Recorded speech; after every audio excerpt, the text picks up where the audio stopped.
അപകീർത്തി കേസുകൾ, വ്യാജ വാർത്തകളെന്ന് മുദ്രകുത്തൽ, ഭീഷണി, സമ്മർദ്ദം. ഡൊണാൾഡ് ട്രംപിന്റെ രണ്ടാം വരവ് അമേരിക്കയിലെ സ്വതന്ത്ര മാധ്യമ പ്രവർത്തനത്തിന് ഭീഷണിയാവുകയാണോ?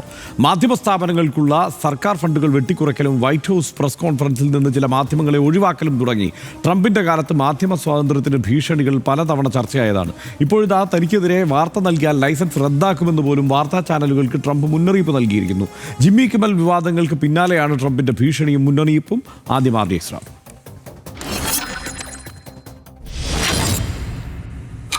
സമ്മർദ്ദവും ഭീഷണിയുമാണ് ജിമ്മി കിമ്മൽ ഷോ റദ്ദാക്കാൻ ABC ന്യൂസിനെ പ്രേരിപ്പിച്ചതെന്ന ആരോപണങ്ങൾ ശരിവെക്കും വിധമാണ് ട്രംപിന്റെ പുതിയ പരാമർശം.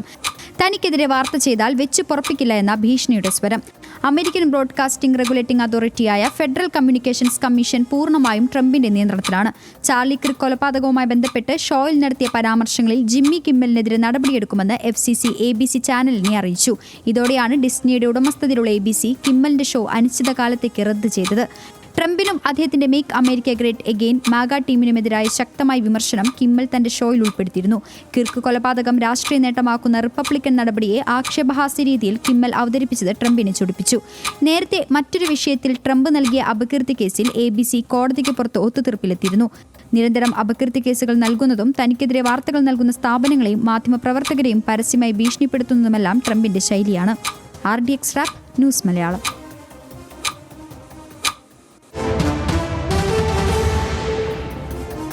നേരത്തെ പറഞ്ഞ പോലെ തനിക്കെതിരെ വാർത്ത നൽകിയാൽ ലൈസൻസ് നഷ്ടപ്പെടാമെന്നാണ് TV ചാനലുകളോട് ട്രംപ് പറയുന്നത്. പ്രസിഡൻഷ്യൽ ഇലക്ഷൻ സമയത്ത് ചില നെറ്റ്വർക്കുകളുടെ 97% വാർത്തകളും എനിക്കെതിരെയായിരുന്നു, 97% നെഗറ്റീവ് വന്നിട്ടും സ്വിംഗ് സ്റ്റേറ്റുകളിലടക്കം താൻ വിജയിച്ചു എന്നൊക്കെയാണ് ട്രംപ് പറയുന്നത്. കിമ്മൽ ഷോ നിർത്തുന്നതിനായി അതിനടക്കം ട്രംപ് ഇടപെട്ടു എന്നുള്ളതാണ് മനസ്സിലാക്കാൻ കഴിയുന്ന സാഹചര്യം. എന്താണ് ഈ ജിമ്മി കിമ്മൽ വിവാദം എന്ന് നോക്കാം. വിവാദമായത് ചാർലി കിർക്ക് കൊലപാതകവുമായി ബന്ധപ്പെട്ട കിമ്മൽ ഷോയിലെ പരാമർശമാണ്. ട്രംപിൻ്റെ മാഗ സംഘത്തിനെതിരെയായിരുന്നു പരാമർശം. മാഗ സംഘം കൊലപാതകം രാഷ്ട്രീയ നേട്ടമാക്കുന്നു എന്ന് കിമ്മൽ പരിഹസിച്ചു. കൊലപാതകി അവരുടെ ആളല്ലെന്ന് ചിത്രീകരിക്കാൻ ശ്രമിക്കുന്നു എന്നും ആരോപിച്ചു. കിർക്ക് കൊലപാതകത്തിന് പിന്നാലെ ഉണ്ടായ ട്രംപിൻ്റെ പ്രതികരണത്തെയും പരിഹസിച്ചു. ട്രംപിൻ്റേത് സ്വർണ്ണ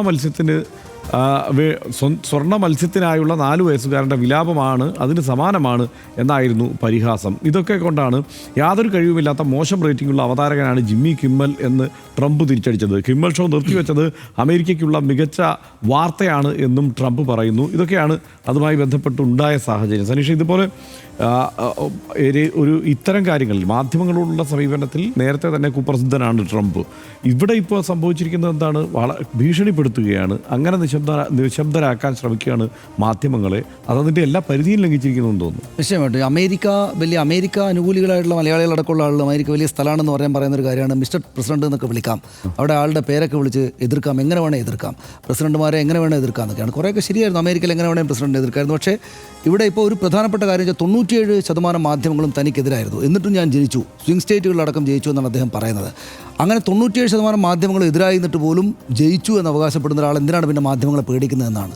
പക്ഷേ ഈ മാധ്യമങ്ങളുടെ ലൈസൻസ് കട്ടാക്കുമെന്നാണ്. അത് ക്ലാസിക് ആയിട്ടുള്ള ഇത്തരം ഏകാധിപതികളുടെ സ്വഭാവമുള്ള ഇത്തരം ഭരണാധികാരികളുടെ ഒരു ട്രെയ്റ്റ്, ഒരു സ്വഭാവ സവിശേഷം വെളിവാക്കിയിരിക്കുകയാണ്. അതായത് ഞാൻ ഉറപ്പായിട്ടും ജയിക്കുമെന്നുണ്ടാവുകയും പക്ഷേ എതിരാളികളെല്ലാം, എതിർ ശബ്ദങ്ങളെല്ലാം ഭയപ്പെടുകയും ചെയ്യുന്നൊരു സംഗതി ഉണ്ടാക്കിയിരിക്കുകയാണ്. ഇപ്പോൾ ബരാക് ഒബാമയുടെ അടക്കമുള്ള ആളുകൾ ഇത് വലിയ വിമർശനമായിട്ട് വന്നിട്ടുണ്ട്. എന്ന് മാത്രമല്ല, ജിമ്മി കിമ്മൽ ഷോയുടെ റൈറ്റേഴ്സിൽ ഒരു വലിയ റൈറ്റേഴ്സ് ഗ്രൂപ്പുണ്ട്. അവർ റൈറ്റേഴ്സ് ഗ്രൂപ്പ് റൂമിൽ ഒരു പഴയ റൈറ്റർ പറയുന്നത്, അയാൾ പറഞ്ഞായിട്ട് ഞാൻ BBC വായിച്ചത്, ഭയത്തിൻ്റെ അന്തരീക്ഷം വന്നിരിക്കുന്നു എന്നാണ്. അതായത് നേരത്തെ അമേരിക്കയിൽ ഉണ്ടായിരുന്നില്ല എന്ന് അവർ തന്നെ പറയുന്നൊരു കാര്യം, ട്രംപിൻ്റെ രണ്ടാം വരവിൽ ഒരു ഭയത്തിൻ്റെ അന്തരീക്ഷം വന്നിരിക്കുന്നു എന്നാണ്. ഇതിപ്പോൾ അമേരിക്കയിൽ മാത്രം ഒരു കാര്യമായിട്ട് കാണണ്ട, എല്ലായിടത്തും ഞങ്ങൾക്ക് വലിയ ജനപിന്തുണയുണ്ട് എന്ന് പറയുമ്പോൾ തന്നെ ആ ജനപിന്തുണ മാധ്യമങ്ങളുടെ സംഗതികളെ എതിർക്കുന്ന ശേഷി നമ്മൾക്ക് നൽകുന്നുണ്ട് എന്ന് പറയുന്ന അതേ ഭരണാധികാരികൾ തന്നെ പക്ഷേ ഈ മാധ്യമങ്ങളെ എങ്ങനെയെങ്കിലും, ചെറിയ വിമർശനം പോലും സഹിക്കാൻ പറ്റാതെ മാധ്യമങ്ങളെ എങ്ങനെയെങ്കിലും അടക്കിയിരുത്താനാണ് ശ്രമിക്കുന്നത്. അതിൻ്റെ ഉദാഹരണമായിട്ട് നമ്മളതിനെ കാണണം.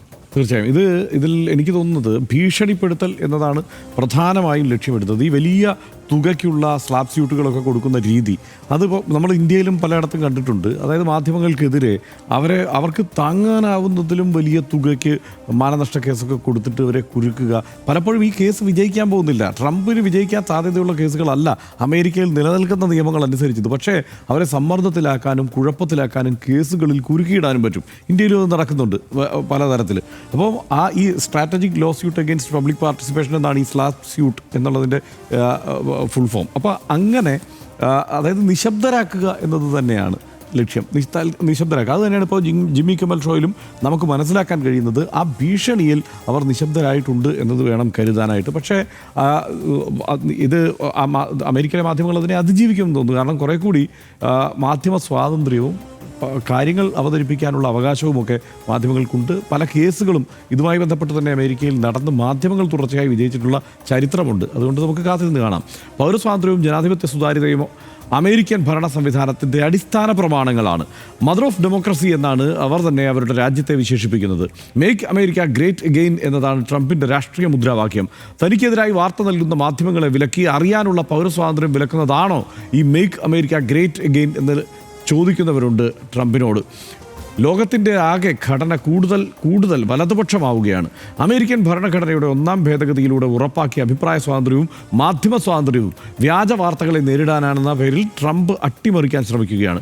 റിപ്പബ്ലിക്കൻ ചായ്വുള്ള മാധ്യമങ്ങൾ അതിന് കുടപിടിക്കുകയും ചെയ്യുന്നുണ്ട്. ഇത് അമേരിക്ക എന്ന രാജ്യത്തിനോ അതിലെ പൗരന്മാർക്കോ നല്ലതാകില്ല. ട്രംപിൻ്റെ സെൻസർഷിപ്പിന് സമാനമായ നടപടികളെന്ന് RDX ലോകത്തിൻ്റെ ഈ മറുപകുതിയിലിരുന്ന് നിരീക്ഷിക്കുന്നു. ഇന്നത്തെ RDX ഇവിടെ പൂർണ്ണമാകുന്നു. Good night.